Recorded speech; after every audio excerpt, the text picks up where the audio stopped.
Okay. Welcome. My name is Janie Montblanc. With me is our co-coordinator, Corey Gooker.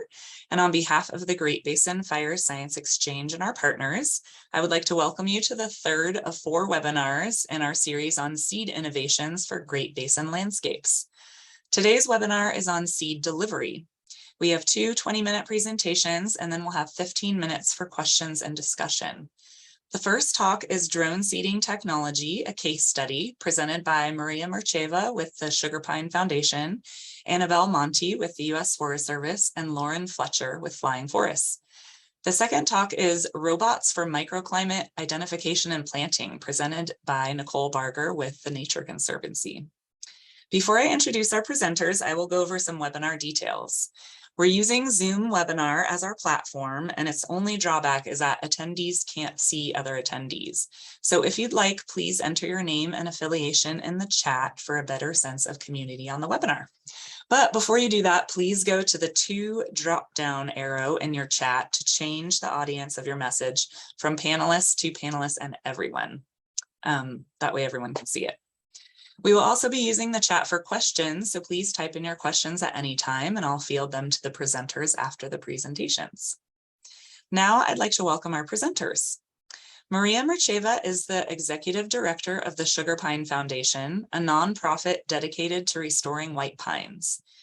Annabelle Monti is a forester with the Humboldt-Toiyabe National Forest Carson Ranger District and has been working on forest health, fire, and restoration issues for over 14 years. Lauren Fletcher is an engineer and the inventor of tree planting drone technology. At Flying Forests, they are designing and building sustainable long-term solutions to address both environmental and social challenges. All 3 of these partners played significant roles in getting the drone seeding case study off the ground, both literally and figuratively. Nichole Barger is the Deputy Chief Scientist at the Nature Conservancy and a research ecologist with Colorado State University.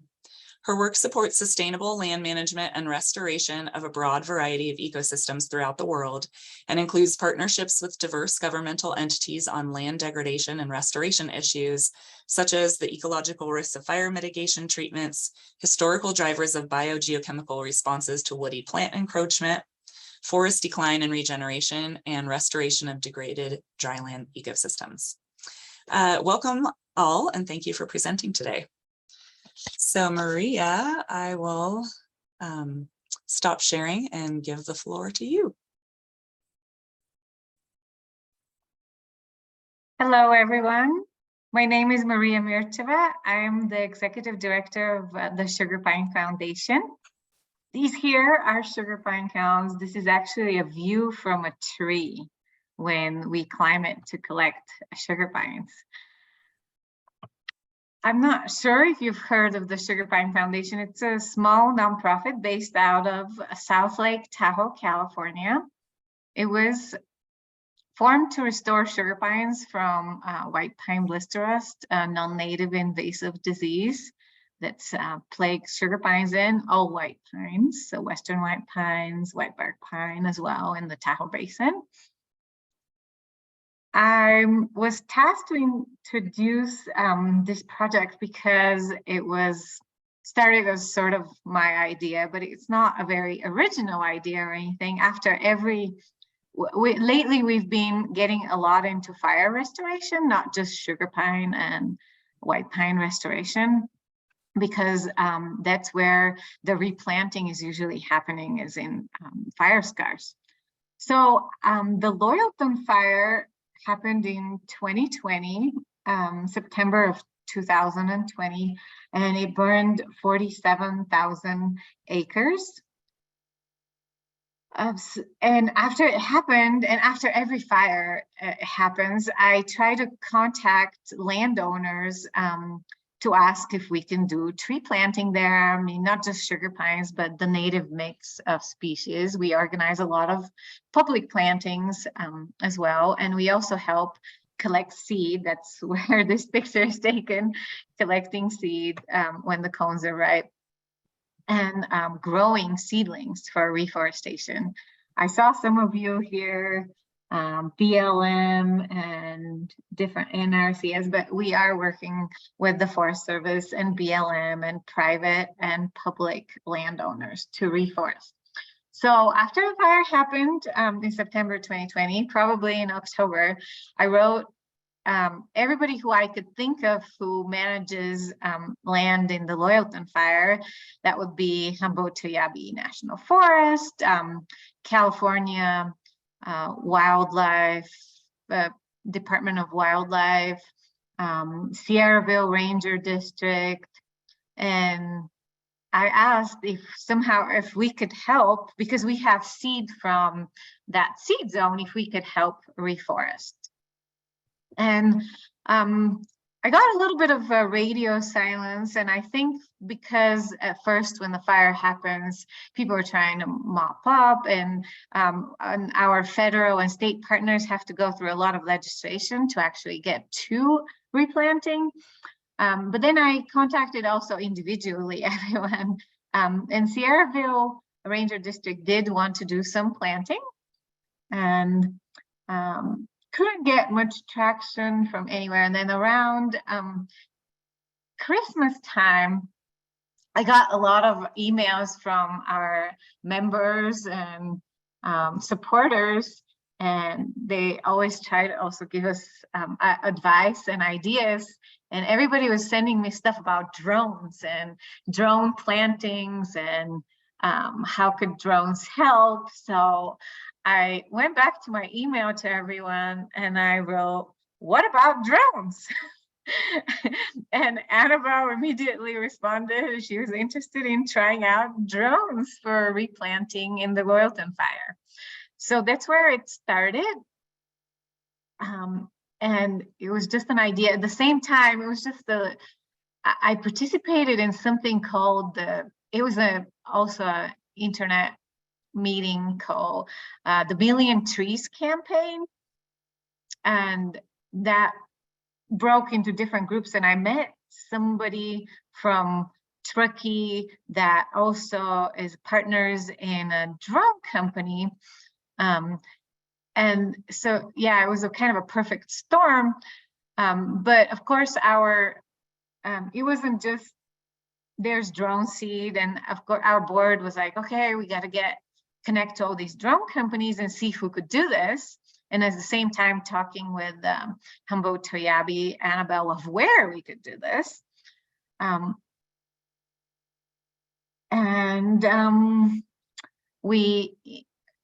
The thing is, we had the seed. It was 30 pounds of Jeffrey pine seed, so we could contribute that, but we did need somebody to do the planting with drones. And Annabelle was working, she had already a couple of ideas on planting sites.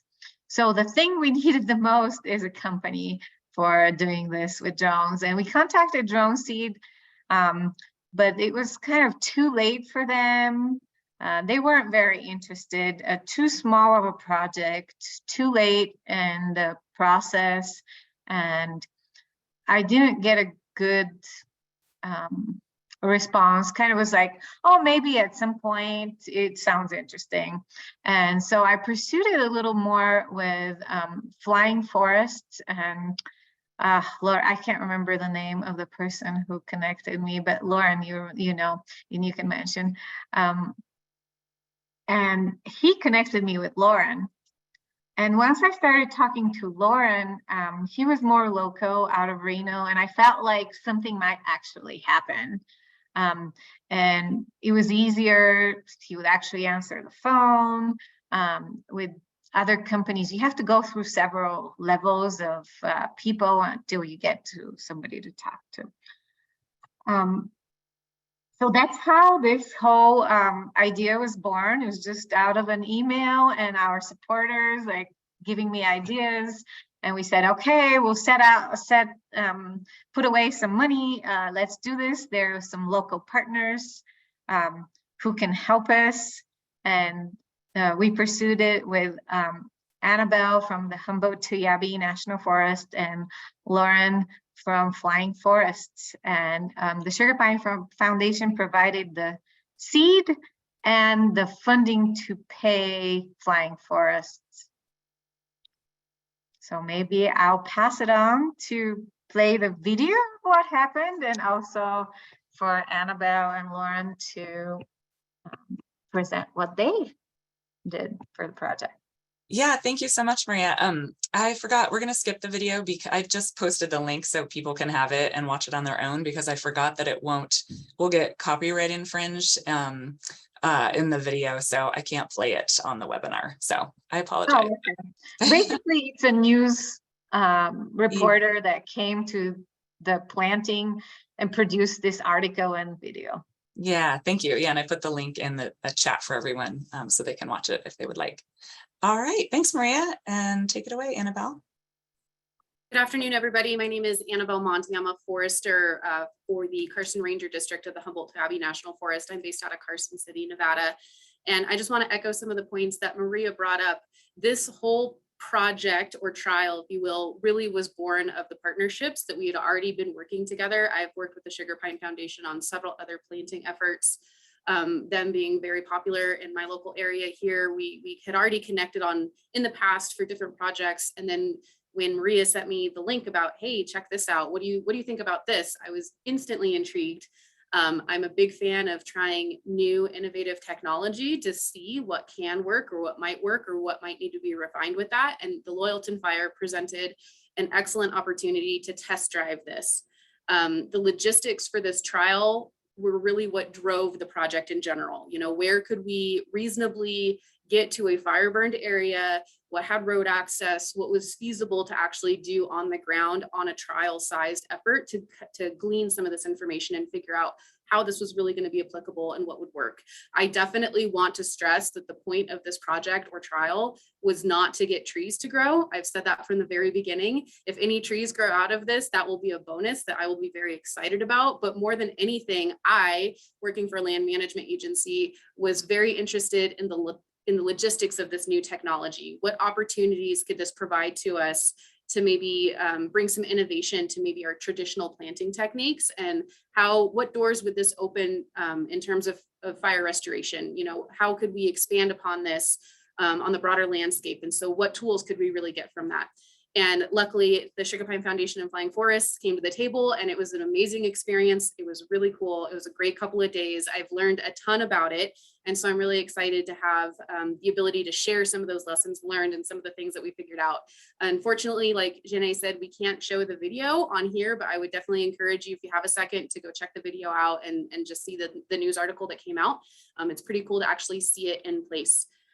So that was really all I wanted to add. Is I'm definitely on board for trying new and novel techniques for how to do maybe some of our more traditional things. And I was very excited to have the opportunity to be able to do this. I think most of the questions and discussion are going to be for Lauren once he goes through his slides. And so I'm looking forward to answering any questions that people might have, or filling in some of the gaps that might come from that, or how the Forest Service could potentially be using this in the future.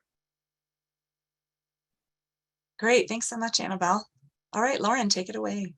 Okay, well, thank you for the great intro from everybody. So that's very much appreciated. I'm going to share the slides here.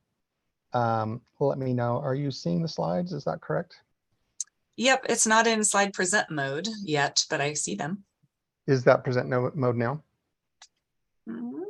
Not yet.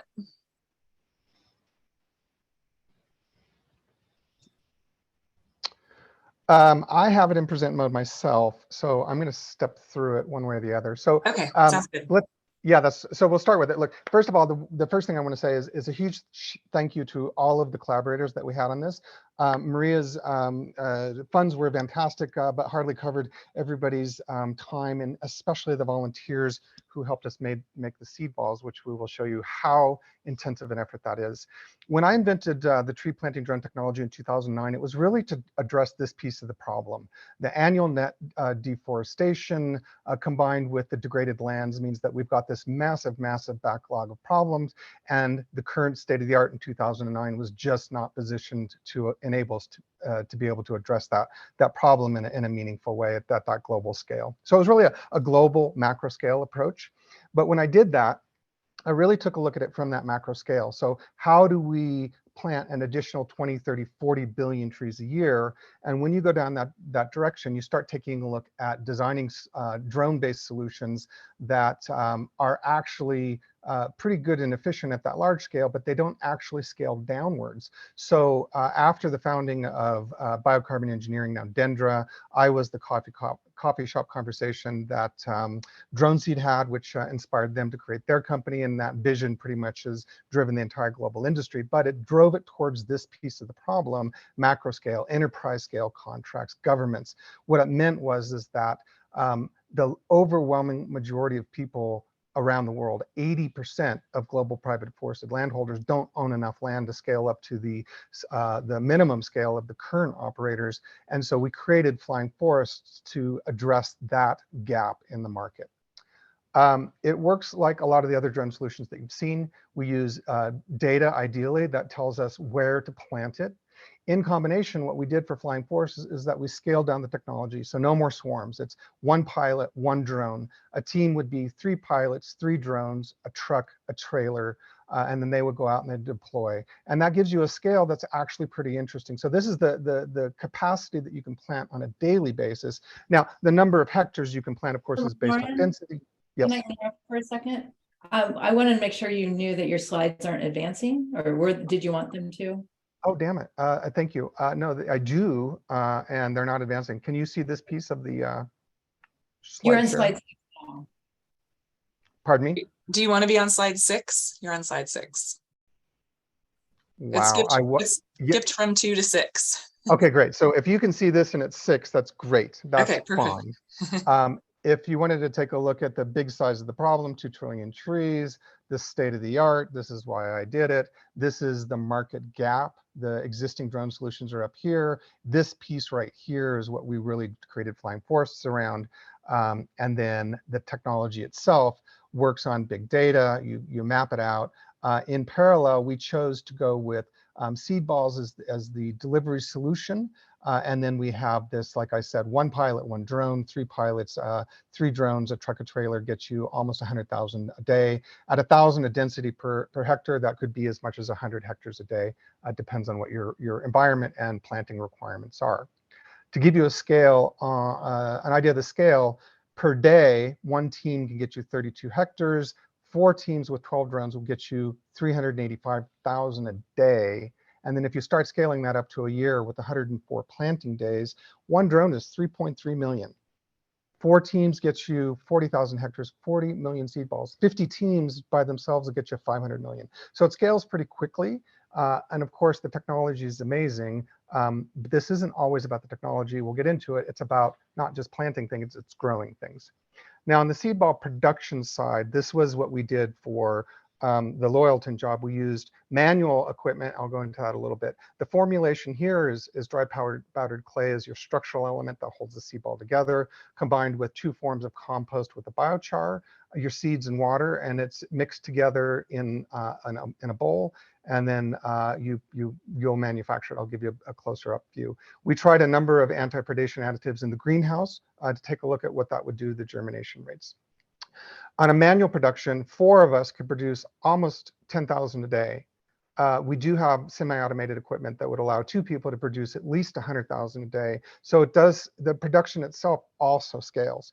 But this 30,000 took 4 people basically a week to build that 30,000. So it can be on a manual basis quite laborious in the US or developed world perspective. But in the developing world, it comes down to local jobs. So this is a great opportunity to actually drive local revenue generation as much as you can. For the Loyalton job, this was in Dog Valley, and this is basically North Reno. Border town is the entrance to the Dog Valley Road. You can see the overhead. This is a rough distribution of where those 25 acres were.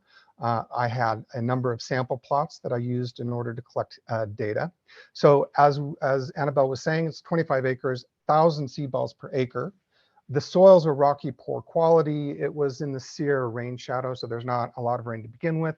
A multi-decade drought. And then we decided to plant on Earth Day, which turned out to be in the middle of a heat dome. before and during planting. So we would be really excited to get anything to grow. But the key objective was understanding the challenges, planning and deployment of drone-based restoration activities as part of work between the Foundation and the U.S. Forest Service. To give you a side view of this, you can see that it was actually quite a steep hill. So if you listen to last week's talk, one of the problems with seed balls is that if you distribute over this area, how do they roll down the hill? Where do they end up? Do you get an even distribution? So in terms of what we took a look at, first of all, on the field setup, you can see we've got the truck, we've got tents and tables and generators and all of the sort of equipment in order, support equipment in order to get that drone up and flying.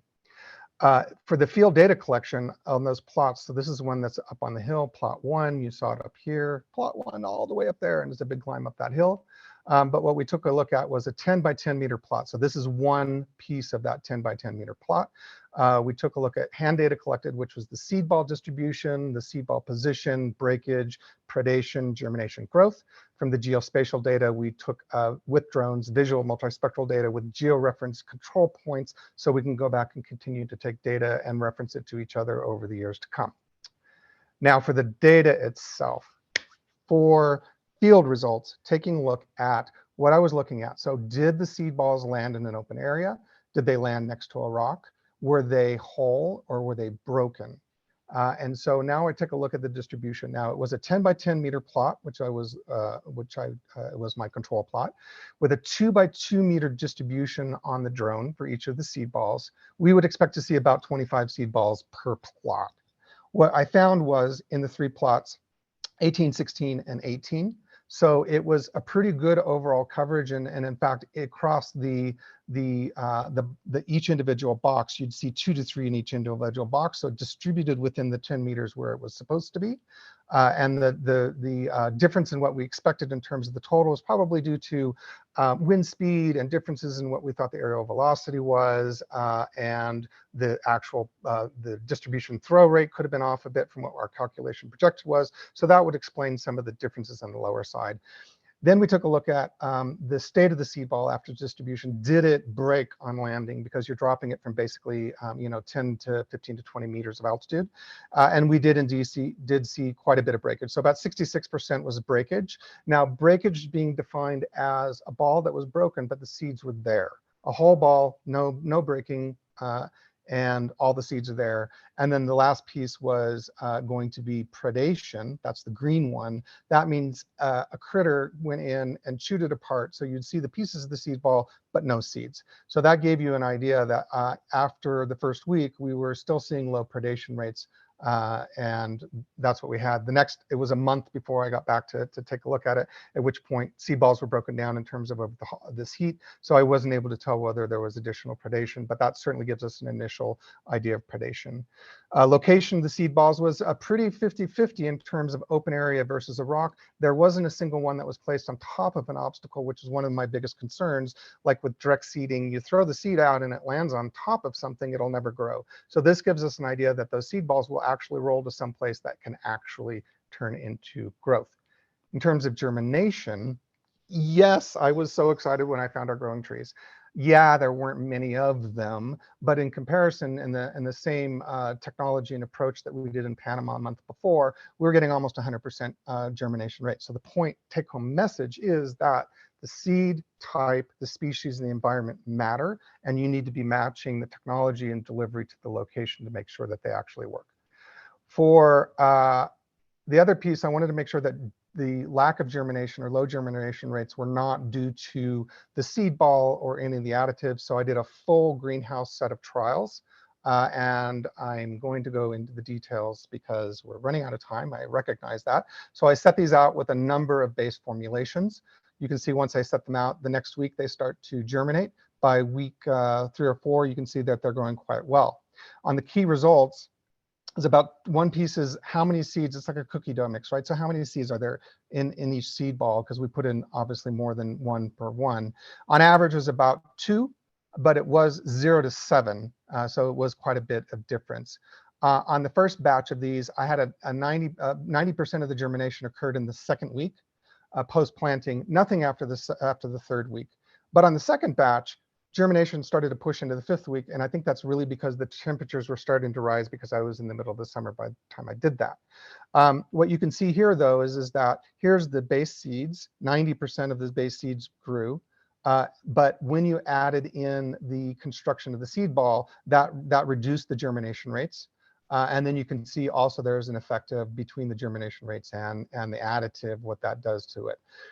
Since we have multiple seeds per seed ball, each of the seed balls generally would grow at least one, even if they had multiple seeds in there. So you can see what that overall rate is. So that was the first year. I went back last year, second year, with the same seed balls that I had in storage for a year, and then took a look to see what happens in terms of that storage effect. And you can start to see that the seeds dropped from a 90% germination rate to 75%. Base was about the same, but boy, when you started adding in those additives, especially the cayenne pepper, anything with a pepper base, pepper cayenne here, cayenne pepper with the Castile soap, cayenne pepper with garlic, hot pepper wax, anything with that basically destroyed the germination rates after a year of storage. I would say that between the effect of the pepper as well as the powdered clay itself is a desiccant, so it's pulling moisture out of that seed, and so that will also reduce the overall viability of that. I do have a lot of lessons learned. First of all, drones are not considered the replacement for other methods. Only use it when it's the right solution for the right location for the right reason. In terms of writing contracts, the expectations and outcomes for contracts should understand that yields for drone planting is not going to be the same for hand planting. So you should write your contracts with that deep understanding. For this trial, conditions were not ideal, but the greenhouse trials showed that 70–90% yields could be attained. So you need to match that technology to the environment to maximize those yields. Seed ball formulation, we had a great talk on that last week. My only thing here is that we as an individual company or any other companies can't be experts on every single seed and every single environment. So I recommend that this should be done as an open community approach with shared methods and results. And then finally, I think one of the other important ones is that there are competing government organizations that are creating confusion and barriers to implementation of new technologies. And it's not to beat up on any one of them, but the FAA controls the aircraft, USDA, US Forest Service controls the operations in the forest systems, the Code of Federal Regulations, especially with hazardous or pesticides, will control that. We need simplification and a lead organization really to set these regulations and make it for this specific application.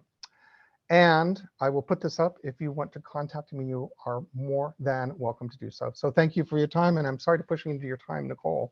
That's it. I'm going to stop sharing as quickly as I can find the right scheme to do this. Thank you so much, Lauren. And Okay, Nichole, great. don't worry, you have your full 20 minutes. So we'll just have just a few, cut out some time on the questions at the end, but. Yeah, no problem. That was really fun to hear.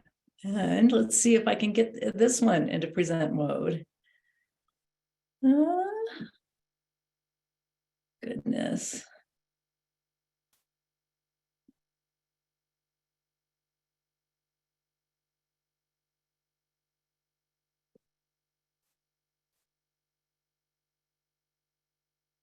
We're seeing your email right now. There we go. Okay, do you see the end screen and no notes? We see the notes. Oh, really? Okay, let me try this again. I had this set up, and it's funny how these like little things happen and you just never quite understand it. Hold on a second. That's okay. I understand. It always happens. I know. I have to add on 2 minutes to every talk now for. Yeah.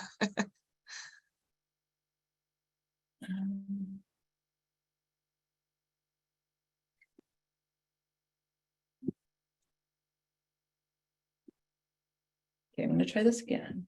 Okay.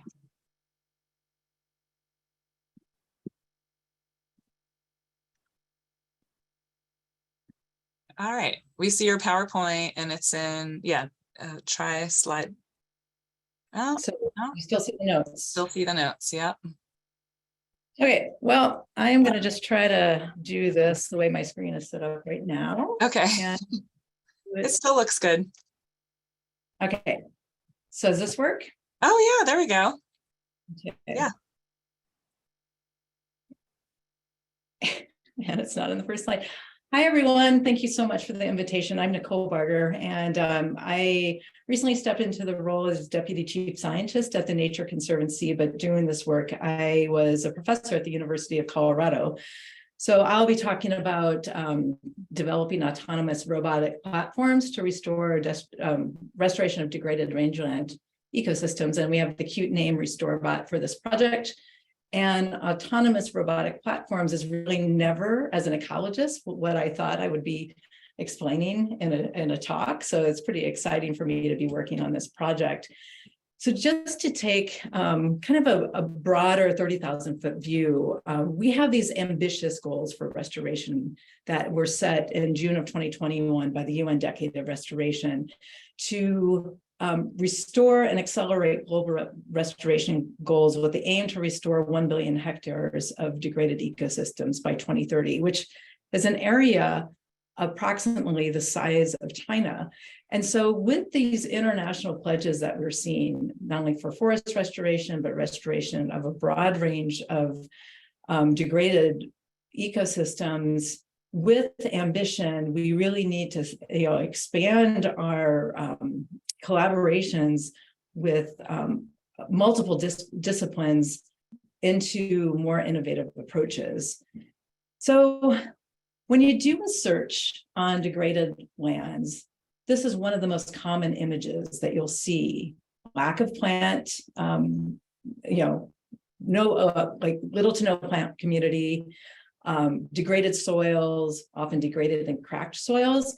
But what's interesting is that one of the second most common images that you see when you Google land degradation are these photos with this single plant that is, I think often the messaging from the media is that there's hope, that even with land degradation, there's hope.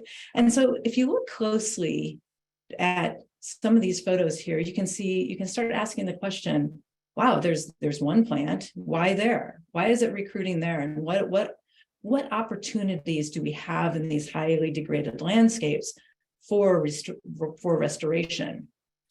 So what we do know from past studies is that there has been a lot of focus at the landscape level, not only at the plot level, but the landscape level, at being able to start engineering a site for capturing water, for capturing seed material, for capturing litter that optimizes where plants will be able to recruit. And some of these examples are straw checkerboards that have been used to stabilize mobile sand dunes in extensive parts of China. This is a photo from Just Dig It of these buns, where these half moon circles where you're digging and removing soil to capture water, and then planting into these like optimal. These are not microsites, these are more macrosites. And the photo up in the left-hand corner are connectivity modifiers. So small structures in the landscape that are trapping seeds, litter, and other soils as potential optimal sites for plant recruitment. So when you look at the ground out in these degraded systems, you can see that there are potential opportunities. And what I'm talking about here is like, can we start precision seeding into these small microsites and small microsites of opportunities? And so here on the left-hand photo, we have litter piles that can create higher moisture conditions for plant recruitment, or like we saw in those previous photos, soil cracks, or even micro dips, that are similar to the engineered sites, but they're micro dips in the soil that could be, inches down to centimeters. And when you think about a seed and what a seed sees, what it sees first are these microsites and potentially using these naturally occurring microsites for opportunities for plant restoration. So we think about seeding approaches. Here's my cartoon of where if you have litter or cracks in the soil or many depressions, what we do, the business as usual with broadcast seeding is that it goes, broadcast seeding goes out on this onto, random locations within the landscape. But then we know with drill seeding, of course, this is with high soil contact and with soil cover, it's more that we can increase the soil contact with drill seeding. But we often know that this approach often fails. So these business as usual approaches. So what we started thinking about is this idea of precision seeding, of being able to both sense and map these microsites to be able to specifically and precisely place seeds into some of these micro locations in a degraded landscape. Okay, so here's our robot. It doesn't look like this, but this is what it looks like. So we have a censored platform for precision seeding, and we're in phase 1 of this USDA project, where we're trying to do two things with this ClearPath Husky. First is localization. So that just means where the robot is located in space and time. And second is semantic mapping, or identifying features. So identifying these micro features in the landscape. So this requires GPS, LiDAR, inertial measurement unit, the IMU, the front facing camera, and a downward facing camera. And so this is what it looks like in action. So this is out in Canyonlands, on the Colorado Plateau, so Canyonlands region near Island in the Sky district. And so this is what it kind of looks like, out in the field under this development phase 1 trials. So in terms of the workflow of what we're doing is that the GPS and LiDAR and the IMU go toward the localization, like under the robot understanding where it is in space and time, that we can then put the localization and then the forward facing camera, which is picking up terrain features, how it navigates across the landscape, and the downward facing camera, which is looking and searching for those microsite locations to get both vegetation localization and microsite localization. So when I talk about semantic mapping, the easiest example is that we all know is with autonomous vehicles. And so this is a great example of semantic mapping on the left. So we have a car, a building, traffic light, where all of these images are being identified for navigation with autonomous vehicles. So the same technology, we're using the same sort of approach and technology to identify, but you can imagine at this micro scale and centimeters of where a crack is, where a dip is, where is their litter, to then optimize where we're planting seeds. So this is an example of the localization system with 2 different approaches, the GPS and the LIOSAM. And so what is being showed here is just one plot, one run across our plot. And you can see there are some issues here. So in one video, you'll see that these 2 systems of where the robot is in space is kind of diverging over time. And then we also have gaps in the data that's collected. And so these were our first round of tests to try to get be able for the robot and the ClearPath Husky to understand where it is in space and time. So we're still really developing some of this technology of using different types of systems to enhance the localization.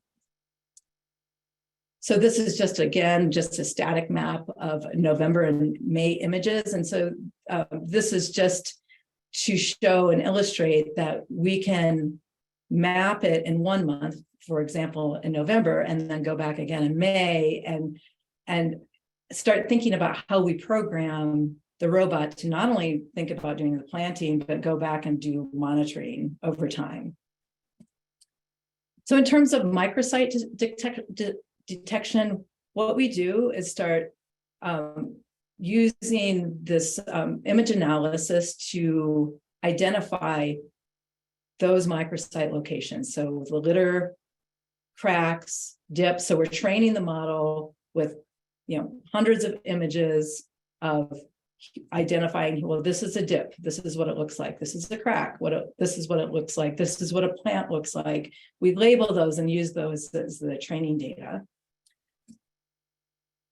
which then moves forward to being able to identify then, okay, here's a crack with the SPCR, which is Sporobolus cryptandus. So we're starting to train the data in a way to not only recognize when it's a plant, but to recognize the specific plant species by its features. And so many of you have probably used different plant ID apps that uses the similar technology. So what is some of the accuracy of our microsite mapping? So what you can see here is that the accuracy is okay. It's kind of 50.54 for cracks. It's a little higher for dips at 0.66 and 0.62 for vegetation, and lower for the litter. So what we found is in these early trials is that we're identifying more cracks in litter than are there, and we're ignoring higher levels of vegetation. So if you look at this accuracy, you're like, yeah, that's not too good. But so what's interesting though, when you go back to that semantic mapping in terms of how well we do with cars and people, it's around 0.82 and 0.89. So these are the higher end of what the technology can actually do in terms of identification of different objects. So this is at this point the sort of level that we're working for, and to improve in these results, what we'll be doing is adding more data to the training data set. And the second thing that we're working on now with this future work, that as we're the first big push from this robotics team is to be able to map and find those microsites. But once the robot finds those microsites, we are working with another team that works on manipulation to develop a planting arm for the precision seeding. So we're also collecting data on where seedlings are occurring and creating a map of where seedlings are most likely to recruit. So we went into this project with a hypothesis is that these cracks and dips and litter will be the best places to recruit, and that's based on the literature, but we're really going back now and saying in a field environment, where are we seeing a lot of these small seedlings recruiting in the early season? So this work was supported by USDA NIFA Africa grant. It was conducted at the Nature Conservancy's Canyonlands Research Center. And this is our field team. And I think I just want to say that this work, we're really thinking about how we scale this. So, you can imagine, and Lauren mentioned this, that, where can we use some of this type of technology? And it's really likely in developed economies that have a more expensive labor force. And clearly this one clear path husky is very expensive, but at some point, we're thinking about how we scale this down to having more a SORM type approach to restoration. So with that, thank you, and happy to take any questions if we have any time. Yes, that's great. We still have, we not only do we have 15, we have 16 minutes left for questions. So yes, thank you everyone. And if you have questions, please put them in the chat box. And Nichole, Lauren asked, how about adding multispectral in order to differentiate between cracks and vegetation? Yeah, that's a really interesting. So right now we've just been exploring a lot, like looking at some of the precision agriculture literature and exploring, like what should go on to this, onto this instrument. But I don't know if you have any experience with that and have any suggestions. And you talked a little bit about that.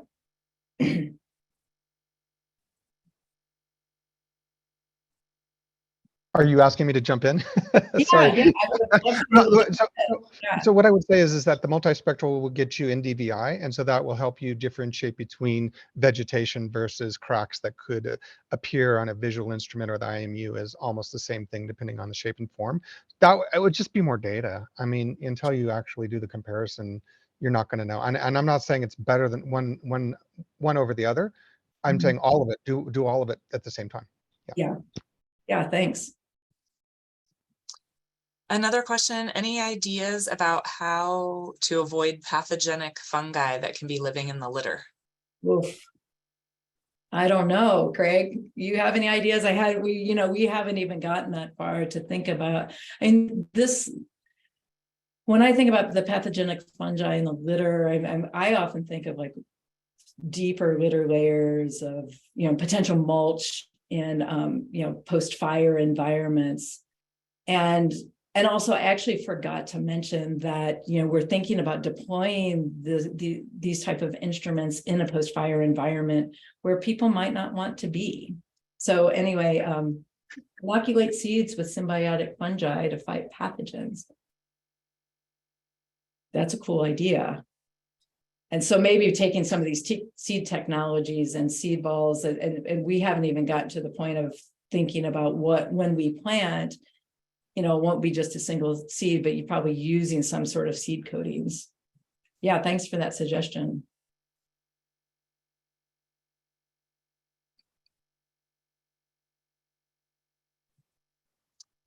Seed technology mashup. Nichole, does connection modification with angled screens work? Oh, I don't even know what that means. So I'm not a robotic, I'm not the technology person on there. So Stu, did you have another way of explaining that? While we're waiting for Stu, I'll ask, let's see, fascinating work you're all doing. Thank you. I work with the Wildland Fire Management Program in our region. So if there's an opportunity in the near future to collaborate, I'll reach out. Oh, the connectivity modifiers. Sorry, I was thinking of technology. Do the connectivity modifiers? Yes. So if you saw that one, the one photo I had of the connectivity modifiers, they looked like chia pets out in the landscape during the spring. So there's a huge amount of recruitment within the screened connectivity modifiers.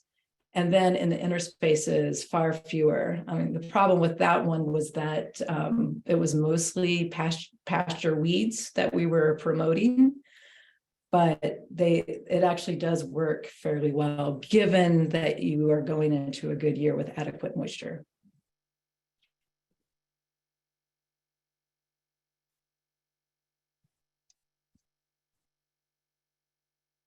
I hope that answered your question, Stu. I totally misread that. All right. Does anyone have any questions about, oh, Stu said yes, thank you. Does anyone have any questions about more details on the drone seeding? I forget, Lauren, how many seedlings after year 2 did you find? How many are out there right now that made it? Well, under 2.5 or 3 feet of snow, I don't know, probably more snow than that. Let's see, I checked last spring after a year, and out of the 5 or 6 that we found, one had died off. It was 2 in the same pod that had germinated, and one died off. Look, overall, in the plots, I didn't find any germinated within the plot. So if you would look at it from a statistically relevant perspective, it would say 0. So what we found were one-offs as we were walking along, but we didn't walk that much of the area overall. Our paths don't cover that much of the total 25 acres. I think, wishfully thinking, we probably might see as many as 40 to 50 out there based on the ones that we saw and the area that we actually walked. Like we said, it's a really low, considering we put 25,000 out, 75,000 seeds, that's not many. So it's quite low. But the objective was not to match the technology to that location. And we had, all the worst circumstances almost possibly that we could have for getting anything to grow under those conditions, and including that heat dome, which was unexpected. So good. Any germination, fantastic. There are way better locations that we could use that technology more successfully. And one of the things that will be helpful over time is that as seed formulations and the science that's being developed, like by Elise down at University of Arizona, is going to be amazingly helpful. And there's lots of organizations around the world that are really sort of stepping up their game on seed ball formulation and the science behind that. So I think that's going to be the pathway towards increasing those yields and matching it. And like I said and showed, in Panama, we had 100% germination, but that was species location dependent. I think we could increase conifer germination to be much, much higher. I don't know if we'll get to the 70, 90% that we saw in the laboratory, but I'm willing to bet that we could see at least 50% of that, but we're going to be needing to look at wet boreal forests. So, Washington, BC, Northern Oregon, things that have a lot more water, and get those seeds in at the right time to match those conditions. Let's see.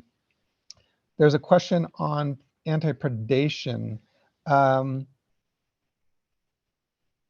Look, there are a number of organizations. I know, like for instance, Drone Seed right now is out doing a lot of work in Canada in terms of that seed, that anti-predation formulation. I was looking at it from this, trying to test it. I've tested it, for the last decade, and I got to tell you, anti-predation materials are a lot like your grandmother's, cold recipe. Every grandmother has their own, and they swear it's the best thing ever. I think there's a lot of work that needs to be done there. There's some things that have been true and tried for different types of species, but one anti-predation will be great for insects, but not great for birds. It'll be an attractant for birds. And so there's a little bit of a problem. You have to understand what your predators are in the area, and you need to be taking a look at what are going to help you distract those species so you can get germination going. And then you have the same problems that every other tree planter has, other types of large animals that like to graze on the growing trees, and that becomes more problematic. My goal is to get as high a germination rates as possible so that you get establishment as quick as possible. Thanks. Considering, I don't know if this is to everyone, considering the issues we have with planting out of succession, do you think your technology would work with grasses already growing to take advantage of a higher successional level to plant trees and shrubs that are climatic species?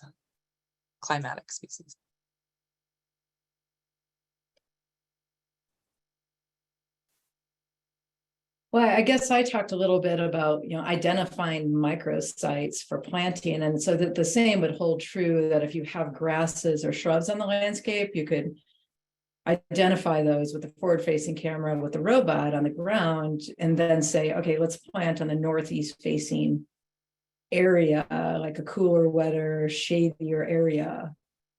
But it would just be, instead of grasses and forbs, it would be, trees or even shrubs. So like your seed mix would change, if that was a question from a robotics perspective. But I'll also pass to Lauren. Yeah, I would add that one of the coolest pieces on the technology that both Nichole's ground-based stuff is going to be fantastic for, as well as the drone-based work, is that we can do designer ecosystems. We can start with core ground-based species that help to restore the soil quality and start to improve the capability to support successional species. And as that ground soil quality starts to improve, you can come along later on and start on your successional pathway, starting with pioneer species, fruiting species that will pull in birds. We love that because birds poop out seeds and it'll start that natural regeneration. So there's all sorts of ways that we can leverage the technology to be in collaboration with nature. I look at drones as really assisted nature-based regeneration, where we help to get the things there, but it's not supposed to be that end-all be-all towards ecosystem restoration. The advantage is we can put multiple species within a seed ball, so we can take a look at species that are complementary and are necessary for nitrogen fixation. There's all sorts of things that you can do that are very clever with your seed mix and how you distribute it, and taking a look at microsites. That's huge. So yes, that's probably the easiest way to say it. Yes. Since you are both in like thinking futuristically, what do you think that restoration will look like in, I don't know, just maybe 15 years? Or what are the technological barriers or things that you'd like to see?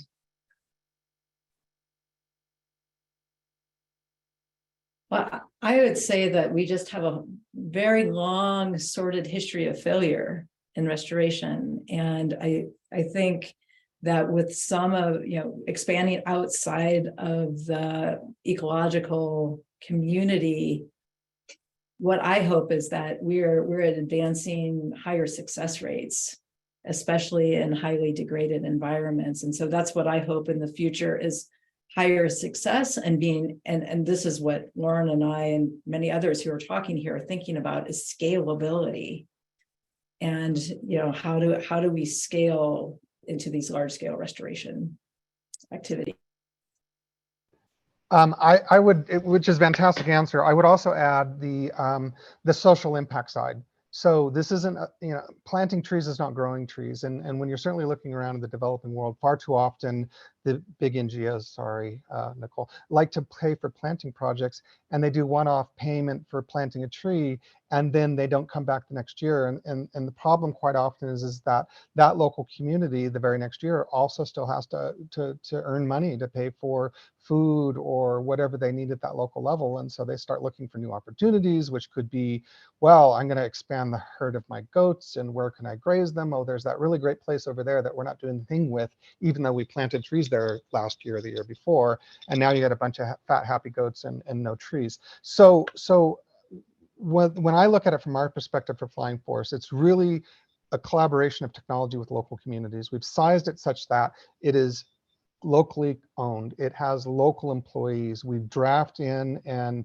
pay local communities for seed collection, preparation, the seed ball manufacturing, verification of the work that's done for carbon markets or for whatever use that you're going to do that on. Because every time we drive revenue at that local level, we're turning more and more of those local stakeholders into environmental stewards, because they value that growing, restoring ecosystem more than any other activity. And I think that is going to be one of the most important pathways towards ensuring that we're not just planting stuff, but that we're growing stuff over time.